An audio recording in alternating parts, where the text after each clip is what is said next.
आपल्या वयाचं भान ठेवलं पाहिजे. आपलं वय काय आहे, बोलतो काय. 3दा आमदार आहेत, एकदा खासदार आहेत, आपण पहिल्यांदाच झालात. अशा पद्धतीने जर बोलत राहिलात पण पुढच्या वेळेस तुम्ही आमदार दिसणार नाही. कारण का तुमच्याबरोबर तुमच्यावर कोणच नाही तुमच्या पक्षातलं. तुमचे दोन्ही आमदार तुमच्यावर नाराज आहेत.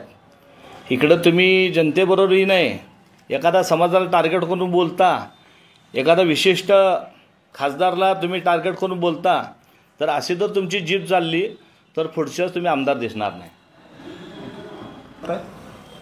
खासदार प्रणिती शिंदे हे लोकांमधले खासदार आहेत. ज्यावेळेस हे निधी आम्हाला कळालं की खासदार आयुक्तांना प्रेशर आणत आहेत आणि आयुक्तांनी आम्हाला सरळ सांगितलं की ह्यांचं मला प्रेशर आहे, मला निधी देता येत नाही, माझ्यावर पालकमंत्र्याचा दबाव आहे, त्यावेळेस त्यांनी हे तोंड उघडलं आहे.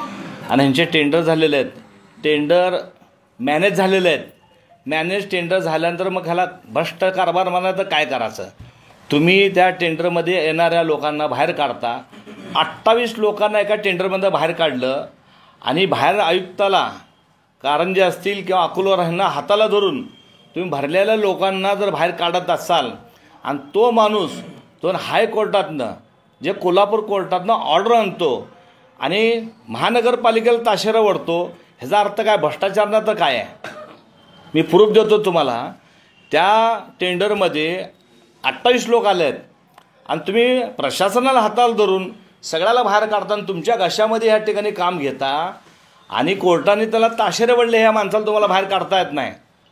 लोकशाही आहे का नाही तेच सांगा मला. तुम्ही तुमच्यावर कोर्टाने ताशेरे वडले आणि तुम्ही लोकांना सांगता की आम्ही साजूक आहे, धुतल्या तांदळासारखे आहेत. अहो तुम्ही कुणा जीवावर मोठे झालात, कुणावर बोलता.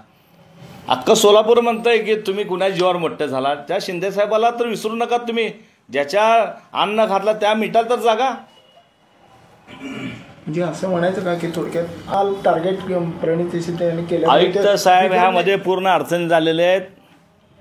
जे हक्कभंगाची कमिटी आहे ते 10 कमिटीमधली एक कमिटी काँग्रेसकडे आहे आणि त्याचे चेअरमन केसी गोपाल विनुगराव आहेत आणि त्यांच्यासाठी तक्रार केलेली आहे. त्यामुळं आयुक्त एकदा नाही 4दा आमच्याकडे येऊन गेलेले आहेत. त्यांनी 4 वेळेस एकच सांगितले मला प्रेशर आहे, मला पालकमंत्र्याला प्रेशर आहे. मग पालकमंत्र्याला बोललो तुम्हाला रागाचा काय संबंध आहे. पालकमंत्र्याला बोलल्यानंतर तुमच्या भाजपमध्ये कोण लोक नाहीत का, का तुम्ही आमदार म्हणून का भारतीय जनता पार्टी प्रचोद झालात का. तुम्हाला बोलायचं काय संबंध आहे. पालकमंत्र्याला उत्तर द्यावं ना, त्या लेवलच्या माणसाने उत्तर द्यावं. तुम्ही अजून लय लहान आहे. खासदारला उत्तर पालकमंत्र्यांनी द्यावं. त्यामुळं आपण थोडं कमी बोलावं हे माझा त्यांना एक मित्र म्हणून सल्ला आहे. धन्यवाद. लोकदर्शन मराठी चॅनलला सबस्क्राईब करा, बेल बटनला क्लिक करा व लाईक करायला विसरू नका.